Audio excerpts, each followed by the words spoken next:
Welcome to Brainwreck. I'm Jason X. And I'm Kevin Graham. And this is the only thing I do outside of work. That My only hobby. The best show on the internet. I don't know if I'm at that point yet. I still have hobbies. Although that's great. Hobbies are great. Hobbies are great. Although I do feel like they're not dwindling. I don't want to say losing interest.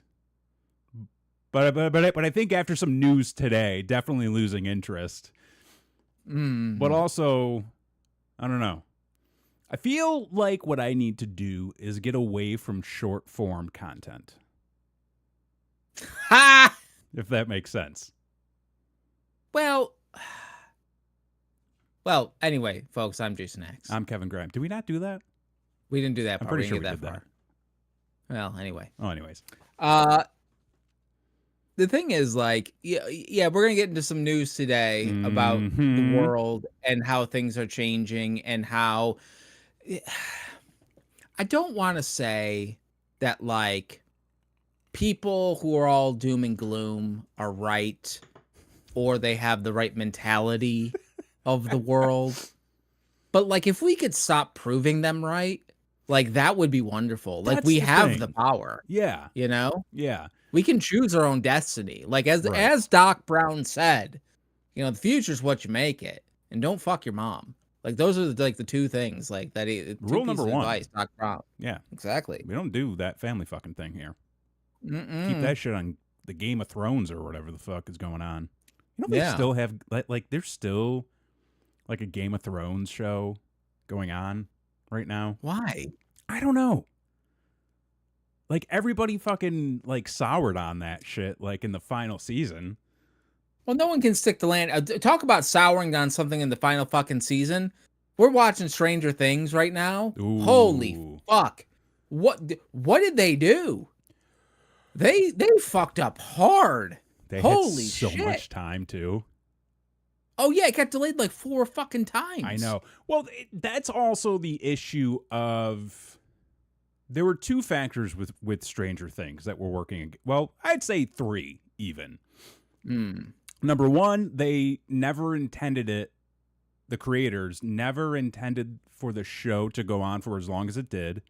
And they never intended for it to be like one central story. I think the original idea was that it was going to be like an anthology show, which would have been way fucking better. Oh, yeah, that would have been way cooler. Because if you end that first season and then that's it, that's that story, then great. And then wait, Bergman goes, well, thanks for waiting until the US game was over to go live. 2-0 win, by the way. USA. Yeah, soccer, whatever. Yeah, so like had that season just ended, right? And then that was that story, 10 times better. But because they didn't intend for it to go on for as long as it did, because like you're also playing against the fact that, you know, these kids are on the verge of growing up like very quickly. Yeah. And they fucking did. So it's like you can't keep them in elementary school or junior high for very long because the show went on for 12 fucking years or whatever it was. And then they never had an ending. They never went into the show with an ending. No, and so I'm about 2 episodes left of the last season. And can I just tell you, the amount of times that fucking Winona Ryder has gone into a monologue in the most inappropriate places to do a monologue. Oh, like, really? they're in the fucking upside down, like, goddamn things being chased by a Demogorgon, and she stops with her son to have a fucking 5-minute monologue as they're trying to escape. And it's like, fuck you. This isn't the time or place. Real quick in the chat, let us know if the sound is any more equal. Yeah. I touched it before the show started, and apparently that was not the thing to do. One thing I did hear about the show, or at least this past season, is that it is very talky. Oh, it's so talky. There's just like extended monologues in like every episode. Yep. And the last couple of times that Christy and I had subscribed to Netflix, it was purely for Stranger Things. Yeah. Like that was the main reason. We've never even considered going back. And it's not like, for immediate lack of interest. I think it's just, we're just like, who cares? Yeah.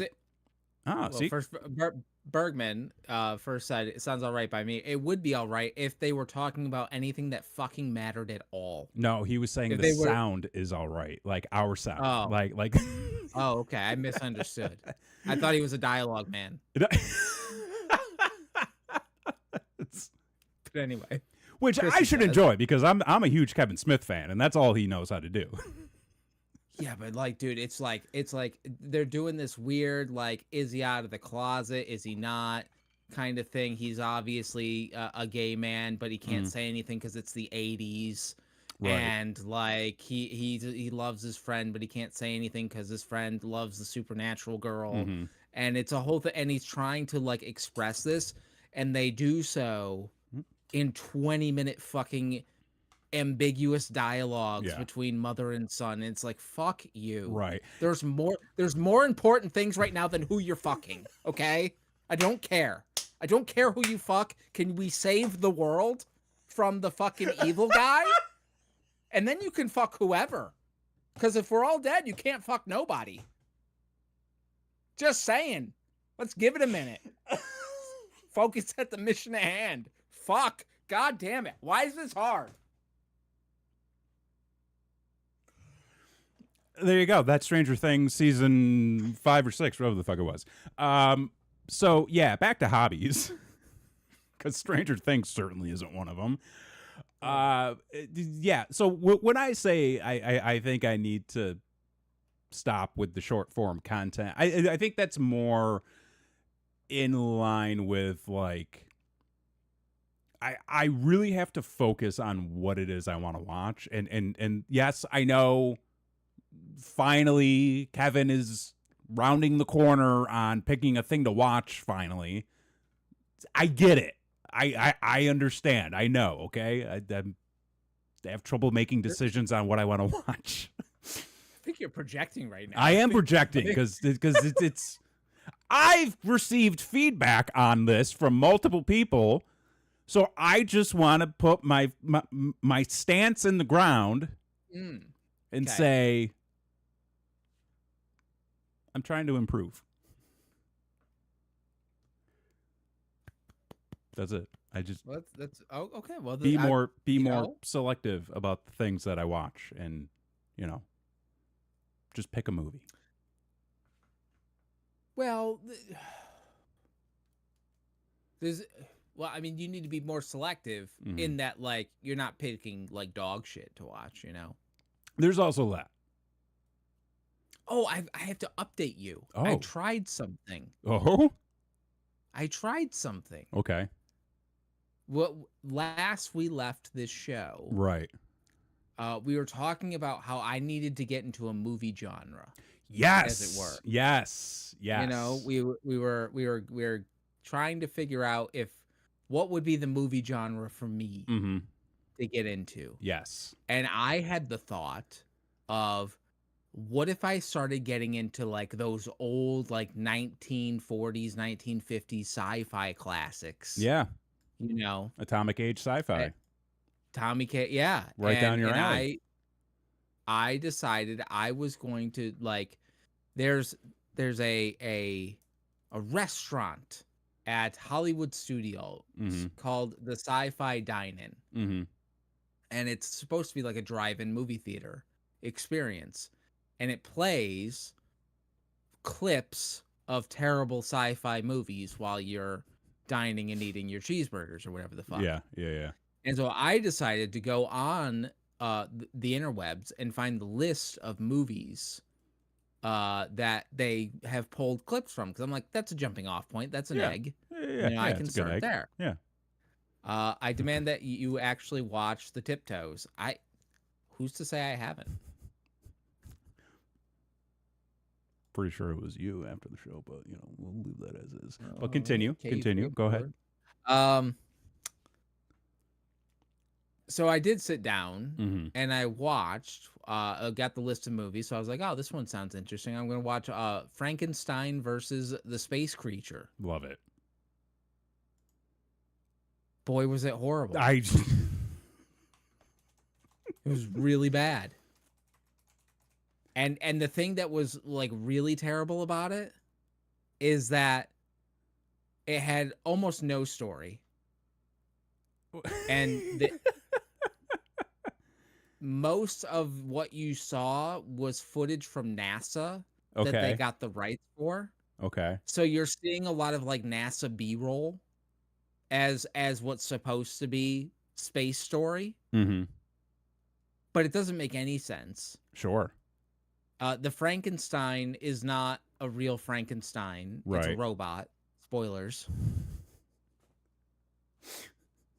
And the plot of the movie is that these space creatures want to come down to Earth, kidnap the women, and impregnate them with their alien seed so that their race can adapt. It's basically Underworld. It's basically the plot of Underworld. Okay? Okay. She is a death dealer. There's a Frankenstein. It's Frankenstein meets aliens meets Underworld. So this is Frankenstein meets the space monster?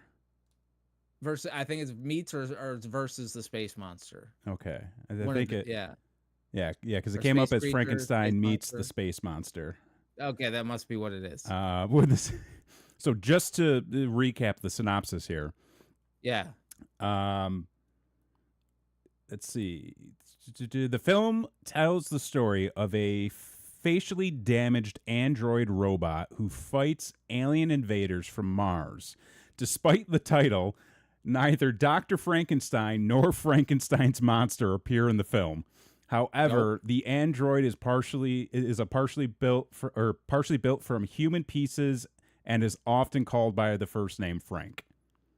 That's true. He has a love interest. There's a woman who's in love with the robot. Oh my fucking God.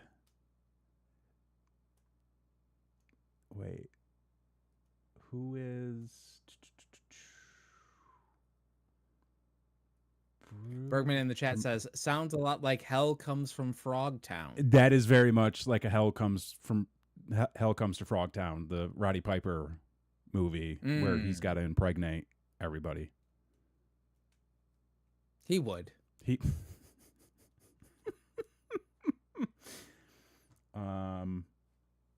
Bruce Glover was in that Frankenstein movie. Is that Christian Glover's father? Or Crispin Glover's? Yeah, the guy that fucking sucks. It is. Is it really? Yeah, it is. Oh, that's wild. Yeah, he fucked himself out of a franchise. What a dick. I know. That's what we can do. So, I mean, I think that's the problem, and maybe it's really not a problem, because people do like, shitty, sleazy B movies and stuff like that, especially from like back in the day. Mm-hmm. If you move forward with this genre, you're going to run into like a lot of just bad movies. Because back in like the 40s and the 50s and even the 60s to an extent, like they were just pumping out whatever they could pump out, especially like these lower budget B movies. They were like, we got to basically, this was an era where like asylum films just like ran rampant. I mean, like not asylum films specifically, but like it had a much larger hold on the media and the pop culture at that time than like, a direct DVD B movie studio would. Right. These were fillers for the drive-in. These were drive-in movies. These were drive-in pictures. Like you 100%. show up, you pay a nickel, you get to hang out for the day and watch some sleeves, basically. Sneak your buddy in on the trunk. Case of beer. Hell yeah. Yeah, and so like the thing that I love about these type of Ooh, movies El though, Santo. Yeah. I'll put that in The El the list Santo here. movies are, yeah, they're they're up there.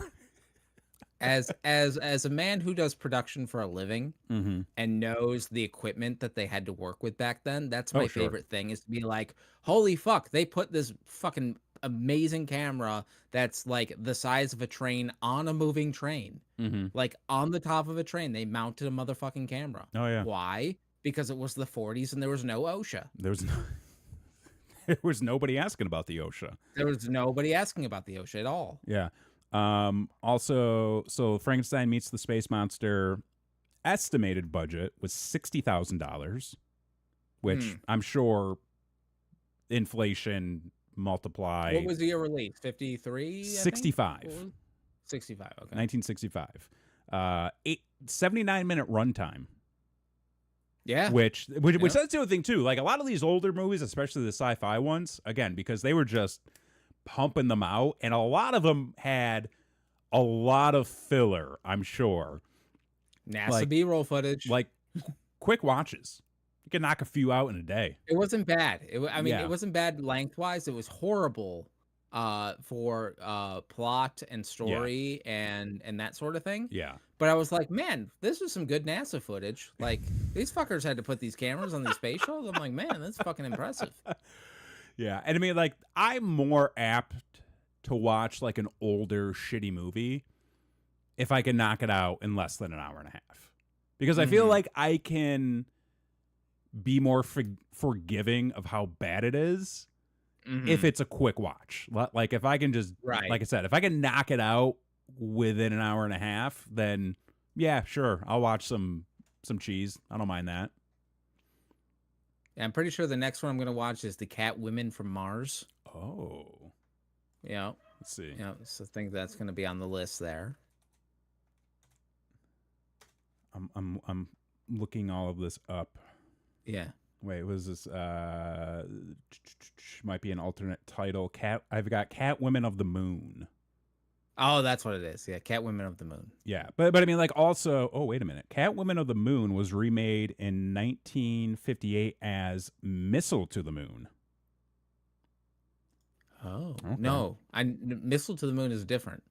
It said, I mean, I'm looking at Wikipedia, and it says that it's Missile to the Moon and Cat Women to the Moon. Cat Women of the Moon are remakes, or let's see, because Cat Women of the Moon was 1953. Missile to the Moon was 1958. I've got the list in front of me now, so pardon me. It was, yeah, Cat Women of the Moon. That's right. Yeah. Missile to the Moon was released as a double feature with Frankenstein's daughter. Well, how about that? Which, does this actually have Frankenstein in it? Let's see. The film, I mean, Frankenstein's Daughter, the film set in 1950s America, tells the story of the creation of the first female Frankenstein's monster. The film bears little resemblance to the Frankenstein novel of Mary Shelley. Well, I would imagine that, all things considered. Okay. So a couple of other things that are on the list here. The Horror of Party Beach, Teenagers from Outer Space, The Attack of the 50-Foot Woman. There you go. Okay. Devil Girl from Mars, The Amazing Colossal Man. Let's see here. The Giant Gila Monster. Okay. I'm familiar with some of these, unfortunately. Or fortunately, I guess. It Conquered the World. Okay. And then the one that you suggested, Plan 9 from Outer Space. Yes. I feel like once you start getting into the Ed Wood territory, you're in for a ride at that point. Because prolific, just B-movie filmmaker. As long as they got interesting shots, I'll be cool with it. Yeah. And actually, here I'm looking. He worked with Bela Lugosi a lot, which was pretty Mm, fun. right. I'm trying to think because I had another one that I just remembered, but it immediately slipped my mind.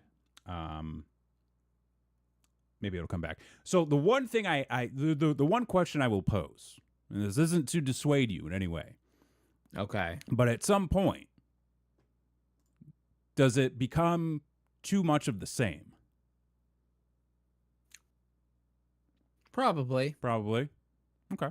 I mean, so I kind of equivalent to like I tried to get Blake the K into watching I Love Lucy, Sure. and for the most part, she's appalled, Oh. and mostly from obviously there's a lot of stereotypes being thrown around, a Oh lot of yeah. things towards women that aren't great Mm-mm. in the show. Mm-hmm. But god damn it, is she's not one of the greatest comedians that's ever lived. Oh sure. She's funnier than fuck on that show. Mm-hmm. Mm-hmm. Her timing is unbelievable. Right. Like she'd catch you on a dive. Like she's got good timing. Yeah. But we'll put on an episode or Mhm. two, and then Blake will be like, "Can we please do anything else?" I'm like, she's like, "This was okay." Mm-hmm. She's like, "I'd rather like whatever," and I'm like, "Great, well, let's go watch fucking Creature of the Black Lagoon. Creature of the now, Black yeah. Lagoon. Let's go do something like that, I want to try to find. I feel like as you get deeper into like the atomic age sci-fi movies, Mhm. I feel like you will need a progression, maybe into like, because even with me, sometimes I'm like, I need a break. I need something to break up the, it's Yeah. like the same thing over and over again. Right. I feel like the other thing you need to look into as a possible genre to start watching is like still go sci-fi. Okay. Because I feel like that is kind of going to kind of be like your realm, like Sure. horror Yeah. has become mine. But like, look for some like really like trippy sci-fi, like 70s. I mean, 80s. I feel like you kind of get a little bit more. I feel like there were a lot of like copycat type sci-fi movies in the 80s, and especially in the 90s. Like obviously there were like the tentpole ones, but it's like after Alien came out, like fucking everybody had an Alien movie. Oh sure. And then when Aliens came out, everybody had an Aliens movie. Like same thing with the Right. Abyss, same thing with Everyone had like new. all of that stuff. So I feel like you should start looking into like the really weird and like trippy stuff. I don't like Tron. I don't like Tron either. Tron's not that. I mean, Tron's a bad movie. Tron is a bad movie. Like I get Tron's a bad movie. Okay. The effects back in the day, sure, they were wonderful. They were great, cool. It's not an interesting story. And Jeff Bridges could not act in that movie. He's fucking rough, dude. A young Jeff Bridges just trying his best. Came into his own later down the road, I'm sure. But sure did. Yeah.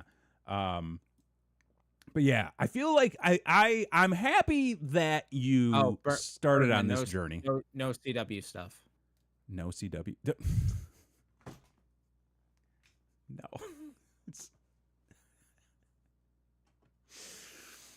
The Arrow distribution library is actually very very fun. Like Arrow Video, not the Arrowverse. Okay. No salmon ladders. No salmon ladders. They do distribute like a lot of cool like old school movies and stuff. Definitely within like your realm as well, with like the classic sci-fi, classic horror, like all like movies that you may have heard of but don't really ever see on the shelves. Arrow is one of the distributors today that's kind of like a boutique distributor. They do like a lot of, curated type stuff. They're not necessarily going for mass appeal, but they put out a lot of really cool stuff. I've purchased a lot of what they have for sale when there is a sale, because they do have a lot of stuff that like stays up there for a good while. That's relatively inexpensive compared to some of their other stuff, because being a boutique distribution company, like, sometimes it's $40 for a Blu-ray, and I don't want to pay that. Then sometimes they got stuff on there for $10-15, and they're usually running sales. They usually do a good chunk, good chunk of the year. They got a sale going. Well, there's another media outlet that is trying to make other type of physical media a boutique item, which is our top story here tonight. Folks, today did not start off on a happy note. I mean, which by the way, first off, y'all, happy making it halfway through the year. Happy making it halfway through the year. We're here. Kudos July to you. 1st, folks. Yeah, I gotta put my calendar over. We're doing air horns, folks. You're doing air horns. We got the whole sound effect stuff going on now. Yeah, congratulations on making it to July. Because holy fuck, we're here now.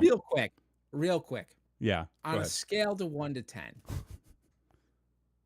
how would you rate the first half of this year? I got married, so wonderful.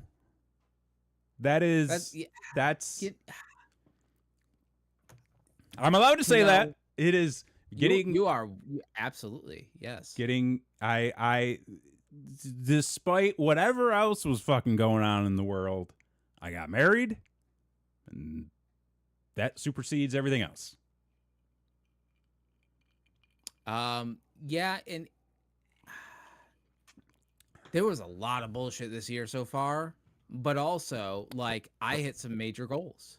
Yeah, Bergman, your message keeps repeating. Yeah, I don't know what's going on there. I don't know if that's. Are you a bot? Bergman, are you a bot? Are you spamming? No. He doesn't actually watch the show. He's just programmed AI to scan the show and just to make us feel good. Right. Wait. So go back to what you were saying. So like I feel like with this year so far, like it's been great in like accomplishing goals, hitting big moments, that type of thing.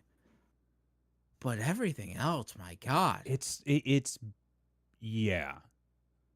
Like, yeah. The one thing I will say, and this is the first time I've ever really like considered looking at it all this way, is everything directly in front of me has been great. With the exception of a couple of things, right. But like for the most part, because like I said, like got married, was knocking things out of the park the first, half of the year with the business. Does Bergman actually exist? Perhaps the singularity has arrived and it is him. Oh, wow. Yeah. So I feel like things that are within my reach been mostly great. But then you go beyond your reach. And it's like, the fuck is going on? Like, what the fuck is going on? Seriously. Like, the fuck is happening? How are we here? I mean, I know how we're here. I know why we got here. But how did we get to that point to get to this point? It's not great. Not happy with it.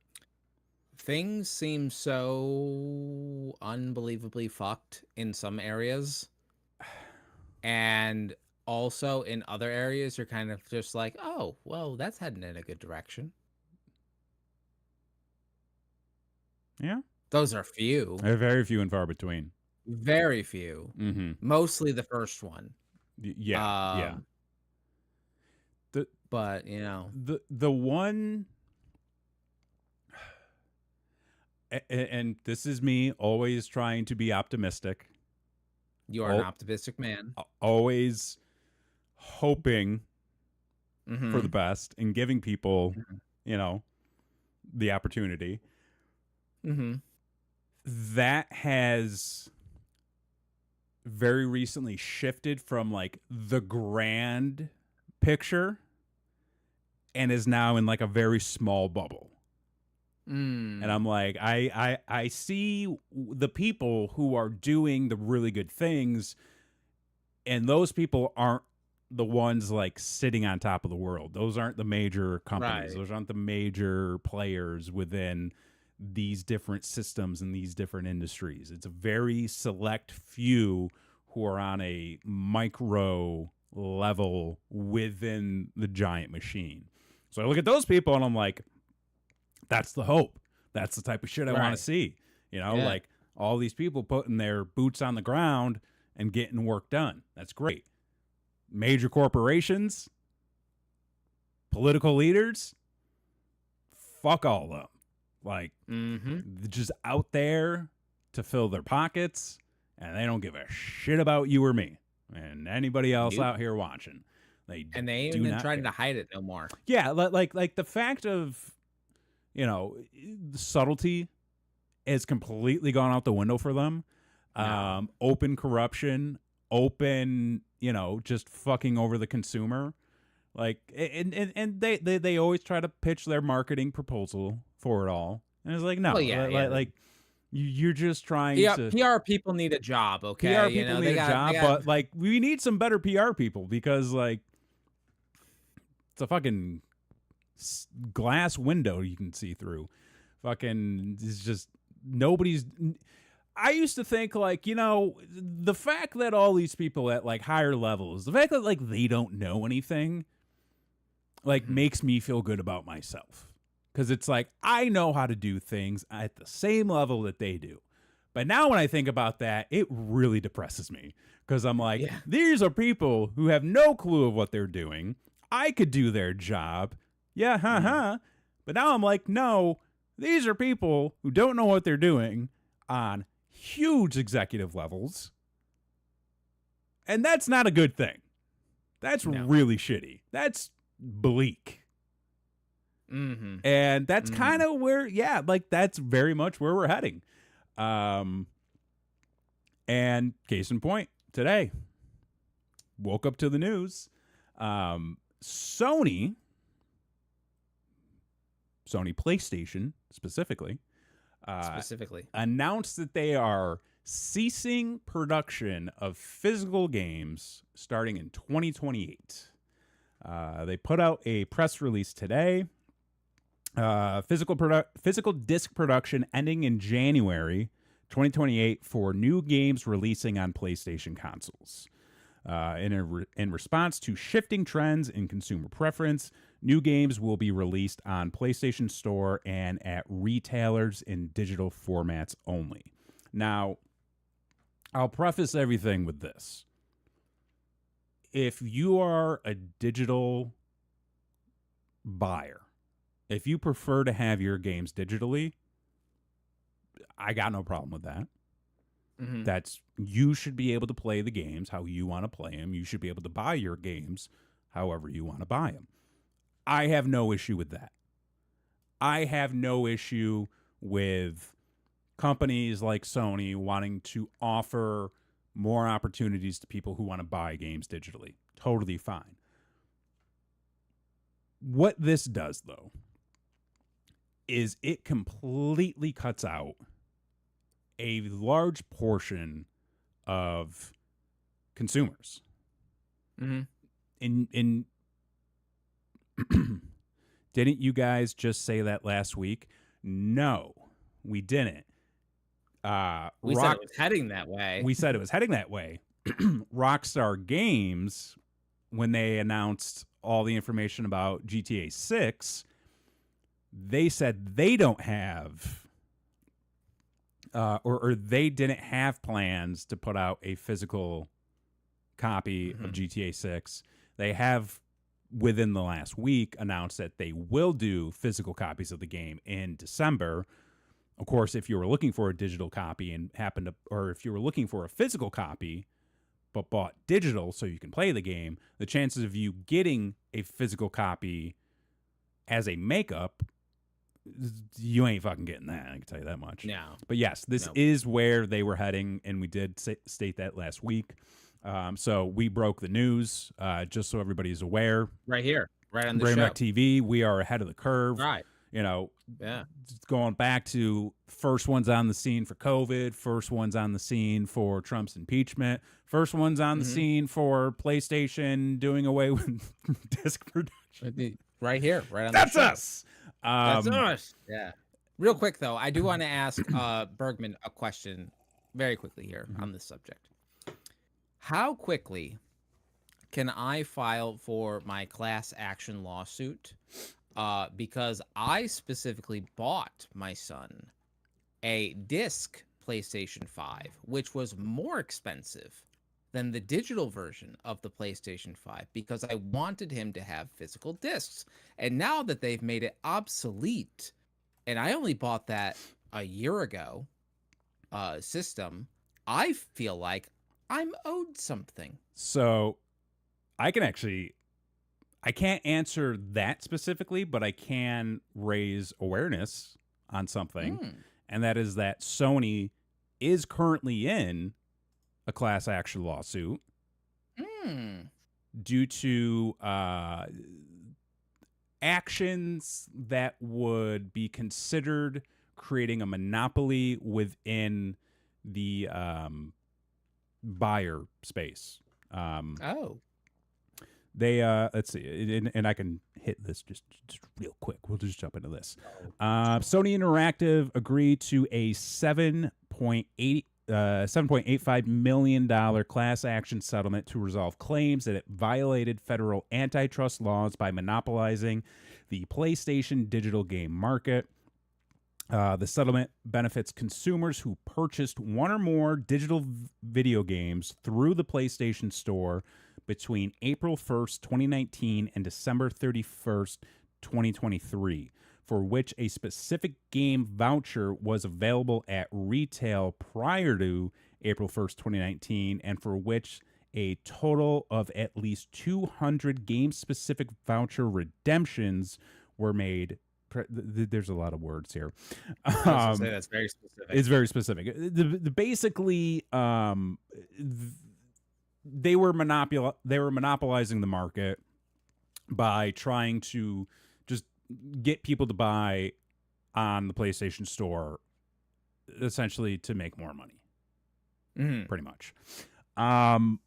So do a little bit of research, see if you qualify for their class action lawsuit, because they are apparently going to just drop that money into everybody's PlayStation account, which is probably only going to be like $5, but like it's better to take $5 that they have to pay out than jack shit. So, well, hold on, that's fucked up. Why would they give me money back into a PlayStation account?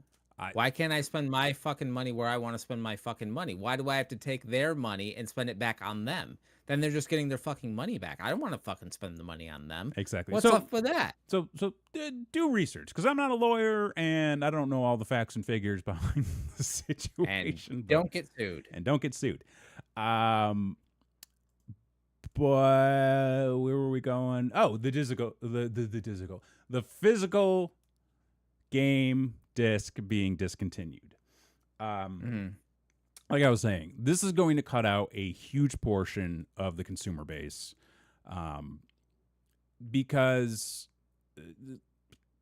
I'll use myself as an example, and of course I'm biased, so I just want to preface that.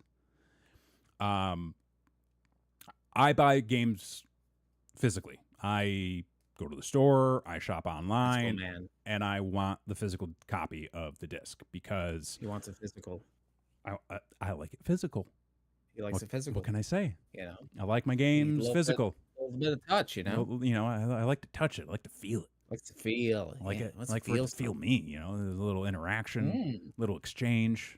You know, pressing buttons, loading things up. But because the way I look at it all is, what's going to happen if you want to play a game that is, you can only play it via the internet? Like you can like the only way to get it is to download it, to install it from the cloud. Sure, you purchased a license to play the game, Right. but what if my internet goes out? What if I don't Right. have access to get to good internet? And this is something we talked a little bit about last week, where what if you can't access your PlayStation account anymore? Do you lose your games? What happens then? What's going to happen when Sony goes, hey, you know what? We actually don't have the license to sell this anymore through our store. And not only that, we no longer have the license to host it. So unfortunately, you can't play the game you bought. And if you are somebody who doesn't think that that's going to happen, well, boy, do I have a story for you, because Think again. Just a few days ago, it was announced that PlayStation is deleting 551 movies from consumers' accounts, and this is from Kotaku, reminding us that we own nothing and that nothing digital is ever truly ours. And this is because Sony lost the license, or they did not renew it, or whatever the case may have been. They no longer hold the license to distribute those movies. And so if you purchase those movies digitally and they're being held in your PlayStation Store digital locker, you're shit out of luck, because you can't watch them anymore. So however much money you spent on it, you're not getting back. Let's see. What a scam! It is a fucking scam, and it's like you hear that was announced. What's today? The first. The first of July. That was announced like Thursday or Friday of last week that they were doing this. And then they go all digital? 5 days later, they go, hey, guys, we're going all digital because the consumer trends are telling us that digital is king. Which, again, I'm not arguing that digital doesn't sell more than physical. I'm not arguing that fact. I'm not arguing against consumer preference. But we just saw what happens when you buy something digitally and PlayStation says, yeah, we don't have access to that anymore, so you don't either. We know you spent money on it. Right. But, you know, we're going to keep your money because you paid for it, and we're going to take all that stuff you paid for away. There is no reason, zilch, absolutely no reason for anybody to think that they won't do this with video games. Because eventually, there may come a day where they go, hey, we know you don't like having to wait hours for a 120 gigabyte game to download from our servers to your console. So you know what we're going to do? We're going to host all the games in the cloud. And then as long as you purchase you're going to have access to it in the cloud, and you're going to be able to play it without even having to download it. You're going to be able to stream it directly to your console at home. A few years later, they go, hey, you know what? Well, the studio went under. They're having some issues with their licensing. We didn't really feel like paying them. So that game you bought, technically it was a license. So you don't actually own it. We know you paid for it, but we're going to take it away. See, it'd be different if it was a streaming service like the Sega Channel. Or like the Sega Channel. Or like the PlayStation Plus is today. Right. Where you pay your monthly fee. A monthly fee. To get your unlimited stream. It's different paying per game. And then so I think that the whole model is going to change. The whole model will change. I mean, Mhm. it's already being theorized that Project Helix, which is Xbox's next console, that Okay. they're going to go digital only. Which, Why do they come up with the dumbest names? Like, their names suck. dude, Xbox has had. Xbox has the worst fucking names ever. How do you go from the Xbox to the Xbox 360 to the Xbox One to the Xbox Series X or S or whatever the fuck? Like, I still don't know what came when. Nope. PlayStation 1, PlayStation 2, PlayStation 3. Granted, Nintendo has a similar structure, but Sure. you at least know what console came when. Like, legitimately, over for the there? longest time, I could not remember which Xbox console between like the One and the Series S or X or whatever the fuck. I could never remember which one came first. So crazy. But yeah, so the PlayStation 6 is going to be digital only. You're no longer going to have physical games on the PS5 after 2020 or after 2027. And at this rate, if I'm a distributor and if I'm a publisher rather, why would I invest all this money in digital or why would I invest all this money into physical discs if we're just going to go digital anyways? So, like, Right. do we start seeing a lower quantity of games being produced? GTA 6 is already on the cusp of that. Like, they're already doing that. All the major studios, why would they release a physical copy at this point? Well, it's gonna be like albums, right? It's gonna be like vinyls, where Right. they'll do it, but it'll be the limited edition version Right. of the game. Because, like, again, my son has one that's a disc version, so they will make disc versions of things. But boy, you're gonna pay for it. You're not You are getting. gonna pay for it. I think. God, what it's 2026. I was like, what year is this? Damn it. I think starting next year, like early next year, maybe even like end of this year, definitely early 2027, you see less and less standard releases, and you're only going to get physical copies as like a special collector's edition. Right. And it's going to be like $120 because they're going to sell you the game. They're going to sell you some $5 piece of plastic and try to tell you they're going to sell you the DLC where you get the silver outfit. Yes. And the gold gun and 10,000 points that you can use in the store to buy a red outfit. And that's the way it's going to be. You're going to get fucked on physical copies next year. They're going to jack up the prices of them. And somebody brought up a great point today on Twitter that I saw. If they're no longer producing physical games anymore, that should mean they don't have to make that money back. Therefore,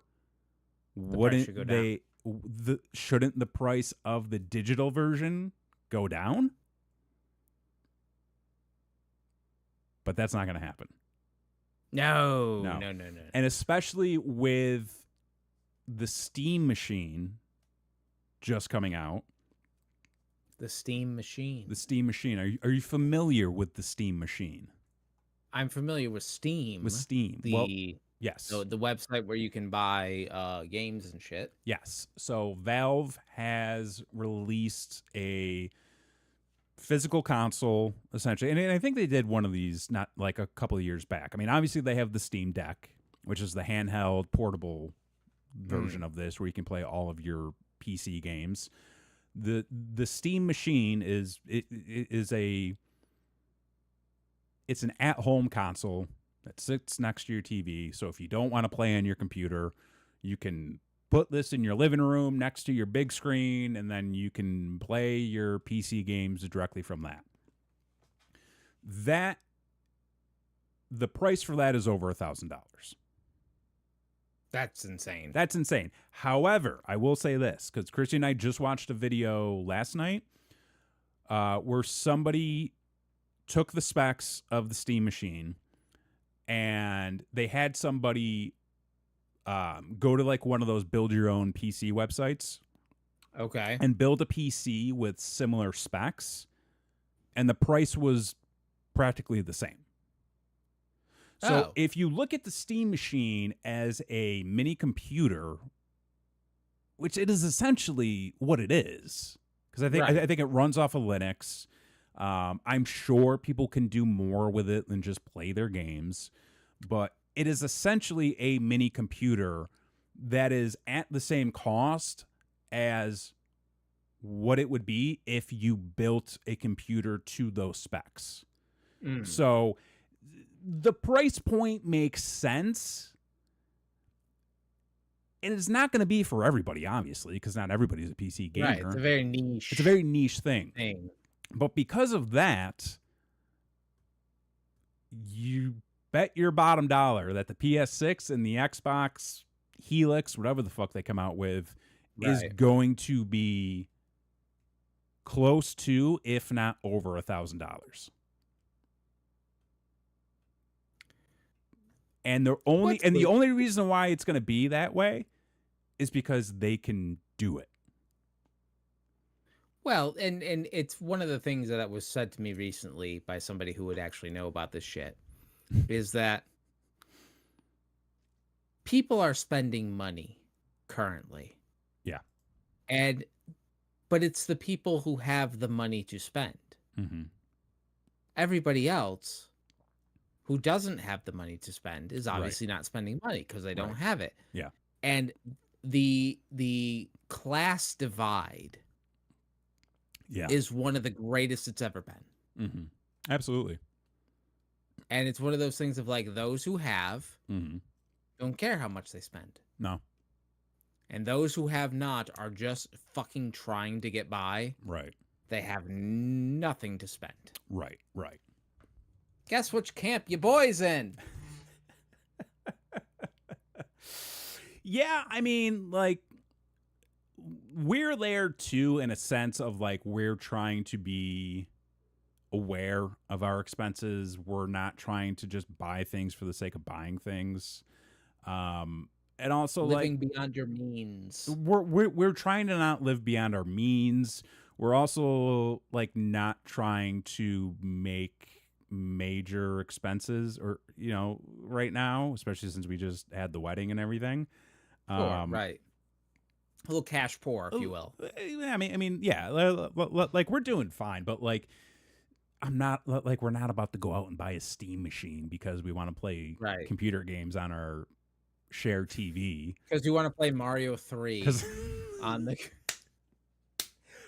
we know computer. We can play it on the Switch, but like I can play Ocarina of Time, okay? I can fucking play Ocarina of Time. I got 7 fucking copies of it, okay? Hey, listen! I fucking am, okay? Fuck you.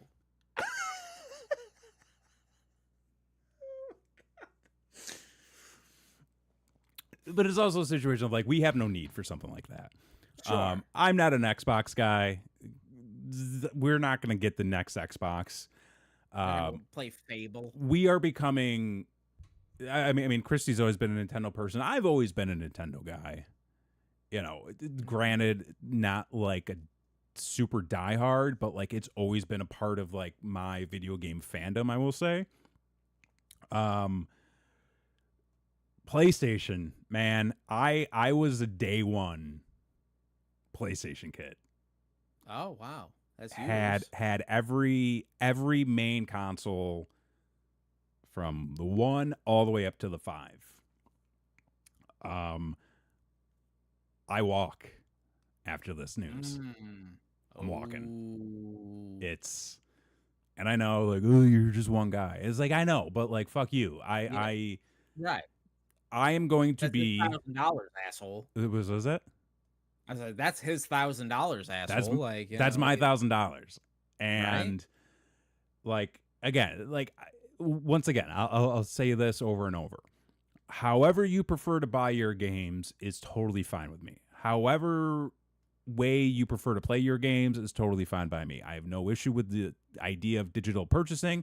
In fact, I appreciate that there is the opportunity for developers and publishers who aren't well known, who have smaller budgets, who work with smaller teams, who are indie developers.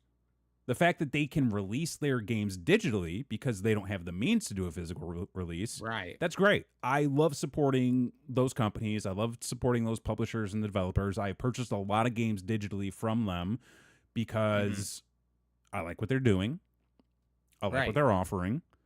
And I want and I want them to grow. And then oftentimes those developers end up collaborating with distributors that can make physical copies of the game. And I think that's great. Sony, though, fuck them. Because, once again, they're cutting out a huge portion of their consumer base. Whatever percent it is, high or low, you don't get to argue that this isn't going to cut people out. Because it is. I'm one person, but like I said, after this news, I am walking away from PlayStation. I will maintain my collection. I'm not going to go fucking anti-establishment and sell it all off. Yeah. Like, I still have enjoyment with the stuff that I have purchased. Sure. Yeah. Will I stream YouTube too? Yeah, stream YouTube. Will I try to buy more PS5 games in the near future? Sure, as long as they're good. Which I said this a couple of weeks ago. There really ain't much for me in terms of video games out there these days that I'm interested in. But do you think that the disc so I'm thinking about Walmart. Okay. Right. So you go to Walmart and they got the glass case. Yeah. Of despair. Mm-hmm. Right. Glass case of despair.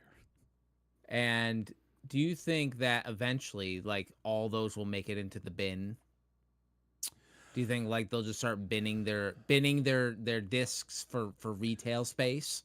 No, and I'm actually happy you brought up the idea of the retailers, because I think a couple of things are going to happen. In terms of what's currently on the market, the price points aren't going to change.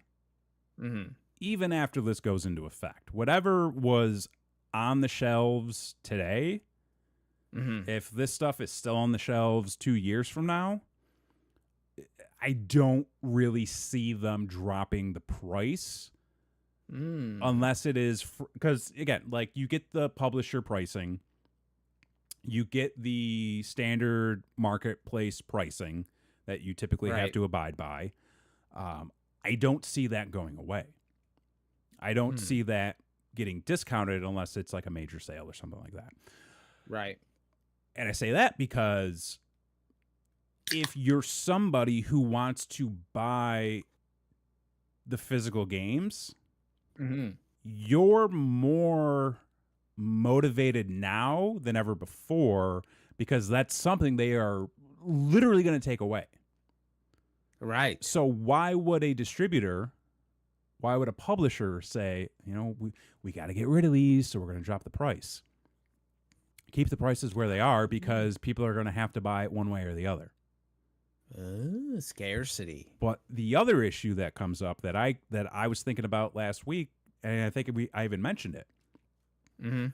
When you shift to a digital only marketplace, Sony said that they are going to continue offering digital codes to retailers where people can still go to the store and buy it. Right. Who cares? But what is the incentive for anyone to go to the store, Get in your car. Get in your car, drive to fucking GameStop of all goddamn places, and buy $5 a fucking gallon gas. Holy fuck, you know? fucking, but like, why would you go to the trouble of going to the store, buying a card with a code on it to drive home, to enter in the code, wait for it to download, and the amount of time it took you to do all of that, you could have just bought it from your console because you got to download it from the internet anyways. Right. The amount of time it would take you to do that, you could just buy the game directly off the console, download it, and it'd be the same amount of time. It'd be less. So it'd probably be, some of these games take a while. But like, if I'm a retailer, I'm saying, what the fuck? Right. Like, sure. I thought we were cool. Sure, like, the parents coming in, like, what do I get my kid for their birthday? Well, here's the digital copy code or a digital code for a game. Okay, great. Oh, you're doing a console pre-sale. Well, with that, we're giving away digital codes along with it as like a bundle deal. Okay, sure. But typically that already happens with the console. Because it was like when I got the PS5, it was like whatever Horizon game was already packaged with it. Right. So it's not like that was something I was getting from, fucking Walmart or whoever. Right. That was something that was already bundled in. So I could have still just bought that online. And actually, I did buy it online and it was shipped to me. So again, why would anybody go to the trouble of going to the store to get a code? You know what? You bring up a great point, and you know who this really fucks over? Is me. You specifically? It's me. Yeah. Me specifically, because I refuse to buy people gift cards for gifts. Okay. Because I think that a gift needs to be a personal thing. Sure. And I feel that, like, giving somebody a gift card isn't as personal as, a thoughtful gift, maybe. There are occasions there are where, instances, like, but no, I completely see what you're saying. You know what I'm saying? Like, I'm not gonna give somebody a goddamn Wawa's fucking, $20 or whatever. Like a gift card to a spa is different. Like, if you need to relax. Yeah, like, there's a difference between here's a gift card for you to go buy something and here's a gift card for you to go have an experience. Correct. Yeah. Right. Exactly. Yeah. Exactly. Very different. And so this fucks that up because, like, you can't go, like, for me as a parent, as a dad, as a man who likes to give, video games as gifts sometimes, you can't replicate that feeling of, under the Christmas tree, there is that fucking disc-shaped box that could be the hope. They're killing the hope, brother. They are. I mean, they're killing the hope. What is there to hope for anymore in this country? Well, 250 years, my ass. What have we done? Well, and the other, and I'll kind of end my rant on this. The other thing that this does is it completely, and I'm not even saying that it stops because I don't think it's going to stop this movement. It's ignoring this movement of, number one, you have people like me who are physical collectors. Right. Love physical media. Love the idea of physical media preservation. Love the idea of building physical media library. That tactile experience. It's one of my favorites. It always has been. You have a youth generation right now that wants to buy physical because they see all the bullshit that's going on right now with streaming services, with video game companies, and they want to go back and they want to buy physical copies of things because they know that that is always going to be there. Granted, go ahead. I just had an epiphany.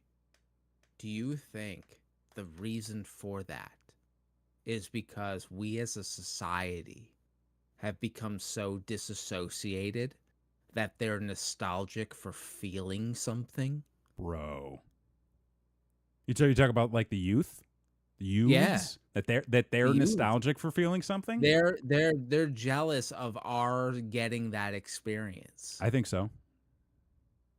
and so they want it themselves. Yeah. I also wonder if there is a sense of, wow, like all of these people are having, like all of these older people are having like a bit of a crisis in the sense of they don't have that experience anymore. Right. Well, what was so exciting about that experience? Oh, Right. wow. This is actually a very fun experience because you are involved. Mm-hmm. You are actually doing something. You're not just hitting a button on the internet and hoping that the platform works that day. You hold something. You own something. You're able to take that to a friend's house. You're able to take that to your family's house. You're able to bring it over to your buddy's dorm room, whatever the case may be. And you can trade, you can sell, you can do all this stuff with it. Right. And it is an experience that you no longer get because it's no longer the sort of industry saying, we want you to have this thing as long as you buy it, but you get to have this thing, own it, and experience it. Now it is, you're not allowed to own it. You're really not allowed to buy it. We're going to take your money and we're going to control the way that you consume it. And that's where all things media is heading. Ain't none of y'all seen Captain Planet? Like, that show have sucks. y'all not seen one motherfucking, like, the villains are obvious. Yeah. Like, but to your point, like, my son will never know what it's like to break down with tears of joy in a Blockbuster. I mean, I won't, but like, I get what you mean. You know, it's wasted. Wasted. But I also think you brought up a great point of like that experience of you see the thing like wrapped up. You're like, oh, wait, I know what that shape is. What could it be? And then you open it up and you're just like, fuck yeah. And then you could go to the console, put it in, and it would just play. And it would just play. You wouldn't have to download for 4.5 fucking hours. You know? Like I don't give a shit about what next gen graphics y'all are working with. Just give me a fun game that works day one. Yeah, I don't want your open world. Yeah, fuck your open world. It sucks most of the time. World. Yeah. Like dog shit. Overworking Close your the employees. What? Whoa, hey, what? Whoa, hang on. Is that where we're going with this? Close the world. The video games don't need to be as big as they are. That's what you mean. I went to a pride parade this week. I'm kidding. You're great. So for this week, I've been Jason X. Kevin Crab. This has been the show. Peace.